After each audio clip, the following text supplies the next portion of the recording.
Hello students, कैसे हो? अच्छे? उम्मीद कर रहा हूँ भाई अच्छे होंगे। कंटिन्यूटी में अपन जो लेक्चर्स पढ़ रहे थे बेटा, वो लेक्चर्स कौन से थे? कौन से प्लेटफॉर्म पे पढ़ रहे थे? संभव एचीवर प्लेटफॉर्म पे पढ़ रहे थे।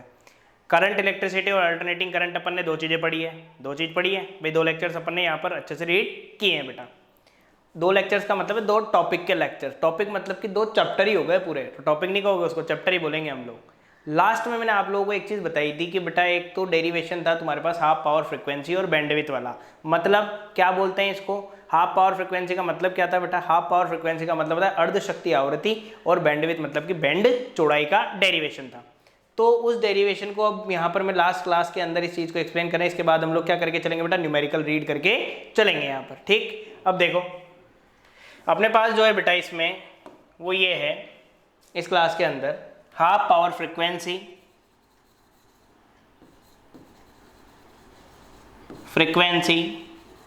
एंड बैंडविड्थ, बैंड चौड़ाई की बात कर रहे हैं। ठीक है बच्चों, बैंड चौड़ाई की बात कर रहे हैं। हाफ पावर फ्रीक्वेंसी का मतलब क्या है? अर्ध शक्ति आवृत्ति व बैंड चौड़ाई। ठीक है बेटा, कोई प्रॉब्लम नहीं है? कंफर्म? दो अपने पास दो मेन टॉपिक है। इसका ग्राफ बनाते हैं अपन। देखो किस तरीके से बना। ये तो हो गई फ्रीक्वेंसी यानी कि आवृत्ति, और ये होगी IRMS करंट हो गई हमारे पास। ठीक है बेटा, आगे बात समझ में? अब देखो इसके अंदर क्या करके चलेंगे यहाँ पर कि जो अपने पास टॉपिक है वो ये होता है कि भाई रेजोनेंस फ्रीक्वेंसी है, तो उसका कर्व ये था हमारे पास। कैसे था भाई? 92.7 आप FM सुनते हो, उसके बाद 94.3 सुनते हो, तो इनके बीच में गैप तो आता ही है। यहाँ पे चैनल थोड़ी सुनाई देता है हमें कुछ भी, एक खरखराहट आती है साउंड के अंदर। तो वही चीज़ को हम एक्सप्लेन करके चल रहे हैं बेटा, तो खरखराहट आती है। तो देखो हम लोगों ने क्या बोला, सिग्नल बढ़ा, इंक्रीज हुआ, हमें सिग्नल सुनाई दिया, फिर वापस क्या हो गया बेटा? वो चीज़ क्या हो गई? डिक्रीज हो गई। तो इसको मैं यहाँ पर शो कर रहा हूँ बेटा ऐसे कि ये तो हो गई रेजोनेंस फ्रीक्वेंसी। ठीक, इसके एक पहले और एक बाद वाली जो फ्रीक्वेंसी है F1 और F2 है। पॉइंट A पॉइंट B बोला मैंने, इसे बोलते हैं बेटा जी अर्ध शक्ति बिंदु। क्या बोलते हैं इसे? अर्ध शक्ति बिंदु। और F1 और F2 है, ये कहलाती है अर्ध शक्ति आवृत्तियां। क्या कहलाती है बेटा? अर्ध शक्ति आवृत्तियां। आ रहा है समझ में? कोई प्रॉब्लम नहीं है बेटा इसमें भाई। फिर तुम्हारे माइंड में कि सर ये बिंदु अर्ध शक्ति बिंदु कैसे बने? भाई क्वेश्चन बनना चाहिए, तो ऐसे बने। देखो पावर का फॉर्मूला आप लोगों को पता है, P बराबर होता है VI, होता है बेटा। P बराबर क्या होता है? VI। अब P बराबर जब अपने पास VI था तो हम लोगों ने बोला भाई P बराबर VI का मतलब है, मैंने V को डिनोट किया I से, तो I V बराबर क्या हो गया? IR हो गया। तो P बराबर क्या बना बेटा जी? I²R। ठीक है, मैं यदि यहाँ पर करंट को √2 से डिवाइड करूं तो पावर में भी चेंज आएगा। ये हो गई I²R/2। तो पावर कितनी हो गई हमारे पास? हाफ हो गई। पावर हाफ कब हुई है? जब करंट किससे डिवाइड हुआ है? √2 से हुआ है ना। तो मैं क्या बोल रहा हूँ यहाँ पर कि यहाँ ये क्या है? IRMS divide by √2। तो जिन पॉइंट पे मिला उन पॉइंट पे क्या बोला मैंने? पावर क्या हो गई हमारे पास? हाफ हो गई। तो A पॉइंट और B पॉइंट को मैंने क्या बोला बेटा जी? हाफ पावर पॉइंट, यानी कि अर्ध शक्ति बिंदु बोला है। अरे आ गया समझ में यहाँ तक? कोई प्रॉब्लम नहीं है बेटा, आगे चलें। क्लियर? ये जो आवृत्ति है ये IRMS के अकॉर्डिंग ही हमारे पास यहाँ पर बात करें तो ये जो आवृत्ति है अनुनादी आवृत्ति है। कौन सी आवृत्ति है बेटा? अनुनादी आवृत्ति है। ठीक है, अनुनादी का मतलब क्या होता है? मैंने तुम्हें पहले भी बताया था, दो फ्रीक्वेंसी का मिलना। दो फ्रीक्वेंसी का मिलना यानी कि दो आवृत्तियों का मिलान। कैसे? देखो अब यहाँ पर ही बता रहा हूँ। देखो मैं Z इक्वल टू फॉर्मूला होता है ये √R² plus XL minus XC का होल स्क्वायर। ठीक, फ्रीक्वेंसी मिलेगी मतलब XL बराबर किसके होगा? XC के। तो Z बराबर क्या हो गया? अंडर रूट में आ गया R², स्क्वायर से रूट कैंसिल आउट हो जाएगा। तो बेटा जी Z बराबर क्या आ गया? R। Z किसका प्रतिरोध होता है? RLC का। R कौन से परिपथ का? R का। आर कौन से परिपथ का प्रतिरोध है बेटा जी? आर का। क्लियर, कोई प्रॉब्लम नहीं है इसमें, कंफर्म आ रहा है समझ में? चलो, तो मतलब कि दोनों के प्रतिरोध बराबर है तो दोनों की धाराएं भी क्या होगी? बराबर होगी। तो मैं ये लिख सकता हूं I R M S R L C की और I R M S R की, दोनों की धाराएं क्या है बेटा? बराबर है। क्लियर है, कोई प्रॉब्लम नहीं है इसमें, कंफर्म? चलो, धारा बराबर है तो मैं ये लिखता हूं वी आर एम एस, भाई आई बराबर होता है वी बाई आर, होता है ना बेटा? तो वी बाई जेड इधर लिख सकते हैं और वी बाई आर इधर लिख सकते हैं। अब तुम्हारे माइंड में कि सर जेड कहाँ से आया? अरे भाई जेड ही तो आएगा, जेड क्यों आएगा? कौन सा परिपथ है? आरएलसी, या कौन सा सर्किट है? आरएलसी, तो जेड ही आएगा आरएलसी के लिए। ठीक, अब नेक्स्ट स्टेप में मैंने क्या किया बेटा? इसको मैंने √2 से डिवाइड किया, आर वाले को मैंने किससे डिवाइड किया? सॉरी, √2 से डिवाइड किया। फिर माइंड में कि सर यार √2 से उधर तो डिवाइड हो रहा है, इधर डिवाइड नहीं हो रहा है, ऐसा क्यों हो रहा है? अरे भाई उसका रीजन क्या है? देखो, करंट √2 से डिवाइड करी तो वोल्टेज भी √2 से डिवाइड करना है, पहली चीज तो ये। फिर दूसरी, इधर ही क्यों किया, इधर क्यों नहीं किया? कोई करते तो दोनों तरफ करते। तो जिनका फेज डिफरेंस यानी कि बेटा जी कालांतर नियत होता है या फेज डिफरेंस फिक्स होता है, वहीं पर ही हम लोग √2 का डिवाइड कर सकते हैं, वो चीज़ आरएमएस में ही कैलकुलेट होती है। ठीक है, आगे बात समझ में बेटा? ये वीआरएमएस से बेटा जी वीआरएमएस उड़ गया। ठीक है, उड़ाना भी जरूरी है, किस किस को सॉल्व करोगे नहीं तो। जेड बराबर क्या? √2r। जेड क्या होता है? परिपथ की प्रतिबाधा, इम्पिडेंस होता है, √r² plus XL minus XC का whole square, that means √2r। ठीक है, वर्ग करने पर बोथ साइड स्क्वायरिंग,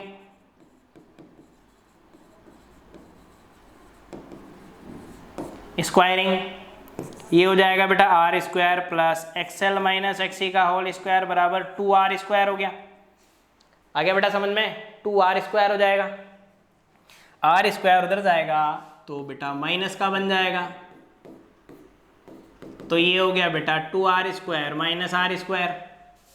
ठीक है बच्चों, XL माइनस XC का स्क्वायर है बराबर में r² आ गया। क्लियर है बेटा? तो XL माइनस XC बराबर √r² लिख सकते हैं ना रूट में, वो स्क्वायर उधर गया तो रूट में कन्वर्ट हो जाएगा, वर्गमूल लग जाएगा, प्लस माइनस r लिख दिया बेटा मैंने। XL माइनस XC बराबर प्लस माइनस क्या हो गया बेटा? r। आगे यहाँ तक समझ में कोई दिक्कत इसमें? भाई सीधा सीधा ही तो किया है मैंने। क्या किया? डेरिवेशन को ही तो बढ़ाता जा रहा हूँ, आगे स्टेप्स को इंक्रीज कर रहा हूँ। अब 4 पॉइंट है बिंदु ए के लिए,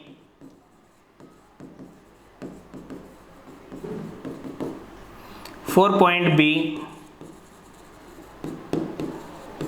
बिंदु बी के लिए। चलो,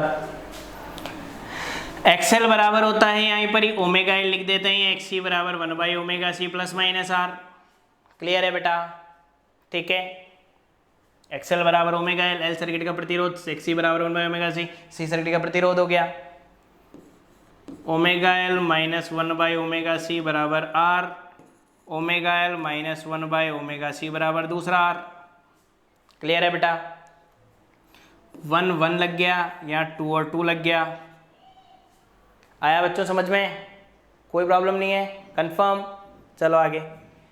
अब तुम लोगों ने ये डायग्राम देखा, ये रेजोनेंस फ्रीक्वेंसी यदि मैं 0 मानूं तो 0 की इधर वैल्यू आती है माइनस की और इधर आती है प्लस की, तो माइनस की वैल्यू आ रही है ना, तो ए पॉइंट पे तो क्या आ रहा है? माइनस आ रहा है, और बी में क्या आ रहा है? प्लस आ रहा है, तो बी में r प्लस का ले दिया। ये लो, कोई का प्रॉब्लम नहीं है यहाँ तक? आ गया समझ में? क्लियर? इक्वेशन नंबर बेटा 1, इक्वेशन नंबर कौन सी? 2। इसके पहले हमने इक्वेशन 1 और 2 किसी को दिया ही नहीं है, तो 1 भी दे दिया और इसको क्या दे दिया? 2 दे दिया यहाँ पर। ठीक है बेटा, ये तुम्हें समझाने के लिए बताया था। आगे देखो, इक्वेशन 2 + 1 किया मैंने, तो 2 ये वाली साइड है, ये वाली साइड है, ये इस वाले से प्लस होगी और ये साइड इससे प्लस होगी, तो r प्लस आर करेंगे तो माइनस ऑलरेडी है, प्लस माइनस क्या हो जाता है, माइनस होता है, माइनस प्लस माइनस माइनस हो गया, r माइनस आर आ जाएगा, r माइनस आर कितना हो गया बेटा 0। तो देखो ओमेगा 2l माइनस 1/ओमेगा 2c omega 1l omega 1c r minus R, क्या बढ़ जाएगा बेटा r माइनस आर। क्लियर है। फिर l वाले कॉमन ले लिए मैंने इन दोनों में से, तो ओमेगा 2 प्लस ओमेगा 1l हो गया। क्लियर है बेटा। माइनस 1/c इन दोनों में आ रहा है, यहाँ आ गया 1/ओमेगा 2 और यहाँ आ गया 1/ओमेगा 1। इधर हो गया बेटा r माइनस आर, कितना हो गया 0, कितना हो गया 0। अब देखो l ये तक कर दिया बेटा, ठीक। माइनस था, माइनस वाली इक्वल के उधर जाती है तो किस में कन्वर्ट होती है बेटा, पॉजिटिव में, प्लस में हो जाती है कन्वर्ट। तो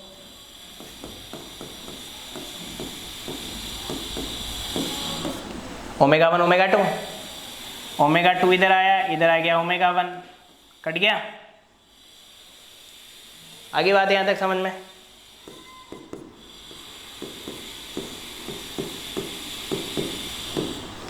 ठीक है, क्लियर। c इधर ले जाओ, ये हो गया बेटा जी, ये क्लियर है बेटा।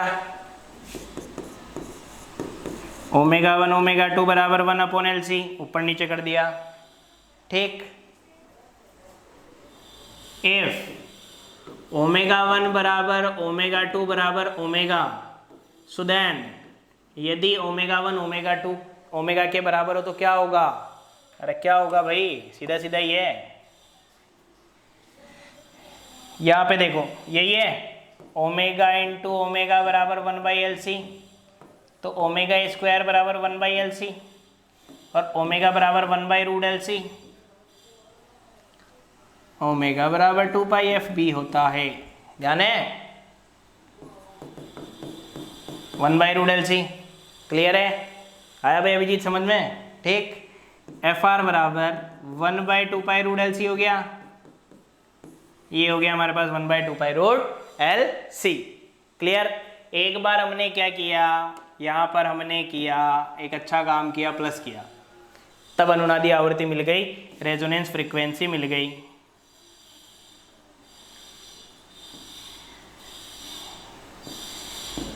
शुद्ध हिंदी में बोला जाता है अनुनादी आवृत्ति, ठीक है। अब 2-1 कर रहा हूं,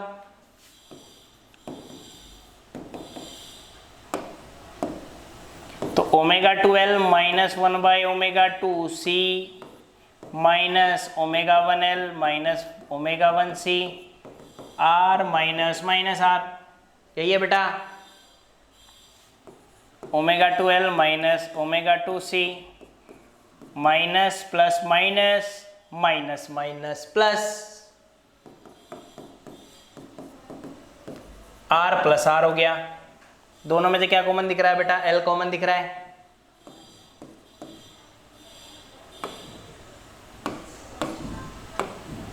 दिख रहा है ना, तो ओमेगा 2 माइनस ओमेगा 1l ले दिया, 1/c लिखा, यहाँ आया 1/ओमेगा 1, तो कितना बचा माइनस 1/ओमेगा 2, 2r हो गया। क्लियर है बेटा।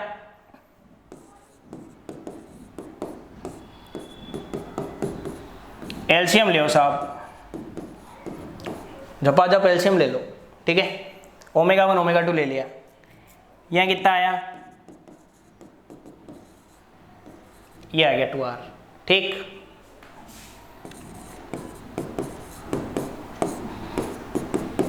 इसको ऐसे लिख सकते हैं,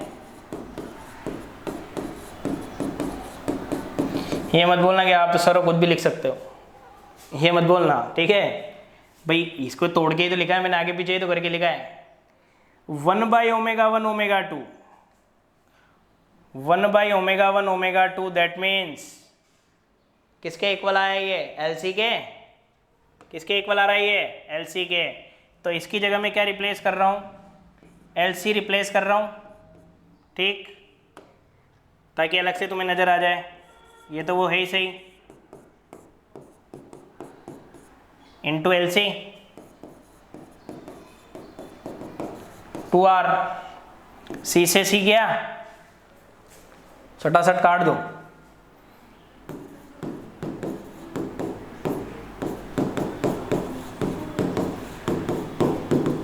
टू आर, यही बचा ना। अरे भाई बोल तो जाया करो रे। तो 2 2 बार है तो ट्वाइस कर दिया L, 2R, 2 से 2 भी जब गया, ओमेगा 2 माइनस ओमेगा 1 बराबर R by L, R by L।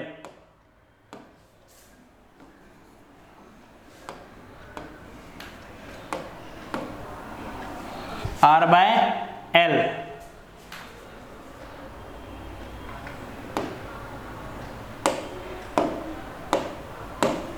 ठीक है। अब यहां पर क्या हो रहा है देखो, अपने पास बेटा अपन लेके चल रहे हैं इसको, तो अपने पास जो वैल्यू मीट हुई है हमें, वो किसके रिगार्डिंग वैल्यू मीट हो रही है, R बाई L के रिगार्डिंग वैल्यू मीट हो रही है। क्लियर है बेटा। ओमेगा 2, बीच बीच में डिस्टर्बेंस आ जाता है थोड़ा बहुत, ये भी कंप्यूटर है, अपन भी इंसान है, कहीं ना कहीं थोड़ा बहुत फ्लक्चुएशन हो जाता है। 2 पाई F2 minus 2 pi F1 R by L। Clear है बेटा। ये मत बोलना कि सर ये कहाँ से आ गया, पहले ही बताया भाई। Clear. 2 pi common F2 minus F1 is equal to R by L। आया बेटा समझ में। क्लियर है। 2 पाई नीचे ले लो, ये हो गई आपके पास bandwidth R by 2 pi L। ये लो, तो ये तो निकली रेजोनेंस फ्रीक्वेंसी, ये निकल गई बैंडविड्थ, तो क्या हो गई आपके पास अनुनादी आवृत्ति हो गई, बैंड चौड़ाई हो गई। ये मेजर डेरिवेशन है।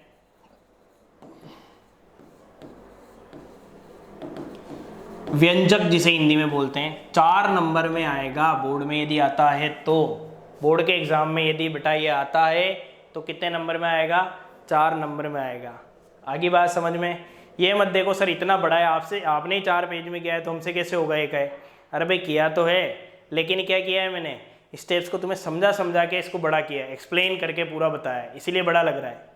यही किया है ना भाई। जैसे यहाँ पर था, ये मैंने 3 स्टेप में इसको 2R लाया, चाहता तो मैं पहले स्टेप में ही लिया था, लेकिन तुम्हें समझ आया अच्छे से, इसलिए मैं इसको 3 स्टेप के अंदर कन्वर्ट करके बताया। क्लियर है बेटा। मजे ले लेके पढ़ो, ऐसे नहीं पढ़ना है कि भाई रट के पढ़ना है कि हाँ भाई डेरिवेशन है, रटना है, करना है, बस पास होना है, नंबर लाने हैं। मजे लेके पढ़ो, जितने मजे लेके पढ़ोगे उतना ही अच्छा समझ आएगा बेटा तुम्हें। क्लियर है। आगे बात समझ में। तो इसकी जो नेक्स्ट क्लास अपने पास रहेगी बेटा, वो रहेगी अपने पास यहाँ पर न्यूमेरिकल्स की। एसी के जो न्यूमेरिकल्स है उनकी क्लास रहेगी, जो नीट में आए हुए हैं या बोर्ड्स में जो क्वेश्चन आए हुए हैं या एग्जाम्पल है या अनसोल्ड क्वेश्चन है, उनकी अपन क्लास रखेंगे एक, ताकि तुम्हें कोई से कहीं तक कोई दिक्कत नहीं आए। क्लियर है बेटा। आगे यहाँ तक समझ में। कंफर्म। Okay, thank you.